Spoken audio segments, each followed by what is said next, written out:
Alors en fait, dans le cas d'une mission telle que le débarquement sur Mars, il y a deux facteurs essentiels qui sont pénalisants pour la sécurité. La durée de la mission, typiquement 2 ans et demi, c'est très long. Et deuxièmement, l'isolement radical dans lequel on se trouve compte tenu de l'éloignement dans l'espace interplanétaire. Alors, la durée, elle va jouer sur la fiabilité des équipements, tout simplement. On sait très bien que plus on fait fonctionner un équipement longtemps, plus il risque de tomber en panne. Alors, il y a des solutions classiques, c'est la redondance, hein, c'est qu'on double les équipements, mais on peut aller bien au-delà. Il faudra en particulier que les équipements soient facilement réparables, démontables, interchangeables entre eux, et il faudra encore aller plus loin. Il faudra que l'architecture de mission elle-même soit suffisamment souple pour que, s'il est interdit de prolonger la mission de façon nominale, on ait une voie de secours éventuellement dégradée, mais qui permette au moins de sauver l'équipage. Concernant l'isolement, ça veut dire quoi? Ça veut dire d'abord qu'en cas de situation d'urgence, il faut décider tout seul, à cause des délais de communication avec la Terre. Donc ça veut dire que l'équipage doit être préparé à ça. Et deuxièmement, au niveau du matériel, ça veut dire qu'on ne pourra pas avoir d'autres rechanges que ceux qu'on aura à bord. Il faudra vivre avec les moyens du bord. Les moyens du bord, ça veut dire les moyens matériels, bien entendu, pièces de rechange, etc. Mais ça veut dire surtout, à mon sens, les moyens humains. On dit souvent que la difficulté d'une mission habitée, c'est qu'il y a de l'homme à bord, mais c'est aussi une chance, parce que l'homme est capable d'inventivité, de trouver des solutions originales, de faire face à des situations imprévues.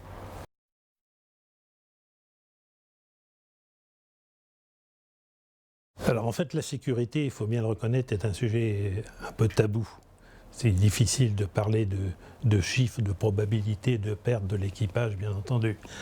Et il faut reconnaître que le risque au niveau du décideur est quand même important. Il y a un risque qu'on lui reproche d'avoir, entre guillemets, gâché les fonds publics si la mission échoue.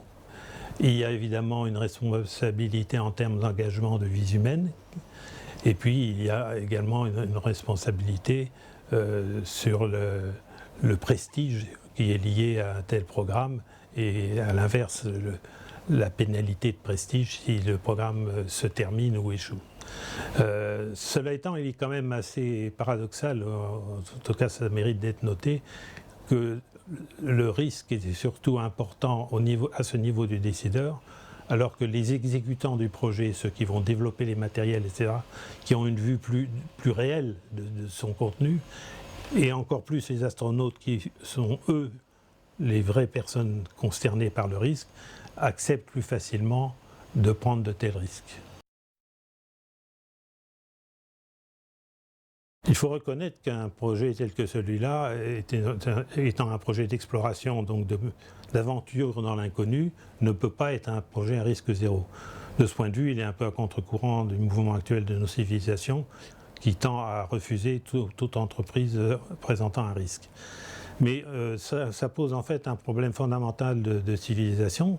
Est-ce qu'on privilégie le statu quo dans des conditions de sécurité maximum en refusant toute aventure d'exploration, ou au contraire, est-ce qu'on admet qu'il faut entreprendre des choses risquées dans l'espoir de pouvoir développer notre richesse, notre confort, de l'innovation?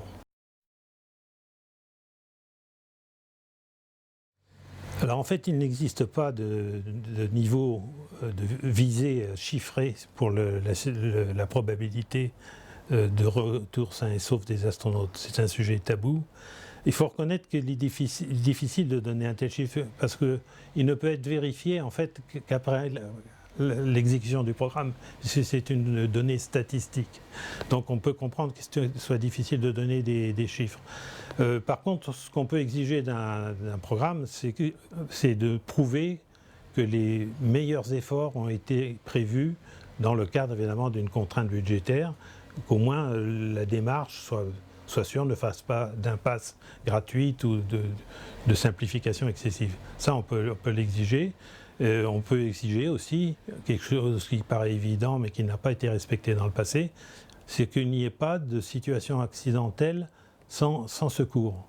Alors c'est assez étonnant, mais par exemple, la navette spatiale, pendant toute la première phase du lancement, s'il y avait eu un pépin, d'ailleurs ça s'est vérifié pour Challenger, il n'y avait pas de secours, il n'y avait pas de capsule éjectable, rien du tout.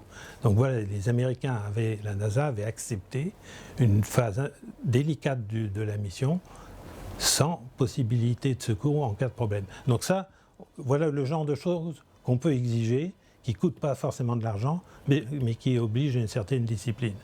Alors, il n'y a pas de chiffres. Maintenant, si on regarde les programmes passés, on s'aperçoit que sur Apollo, où il y a une vingtaine de vols, dont un quasi-échec quand même, qui était Apollo 13, ils ont vraiment eu de la chance d'en échapper, on peut dire que la probabilité de perte d'équipage était de 1 vingtième, 5%.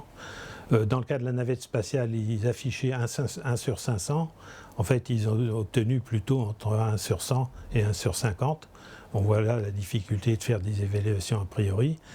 Dans le cas de l'exploration martienne, qui est évidemment beaucoup plus ambitieuse, personnellement, je considère que de viser pour les premières missions un objectif proche de celui qu'on avait atteint pour Apollo serait raisonnable, à condition de se donner comme discipline d'améliorer ce chiffre au fur et à mesure des missions. Curieusement, les astronautes, qui sont pourtant les premiers concernés par ce problème de sécurité, ne sont pas les opposants les plus farouches à ce projet.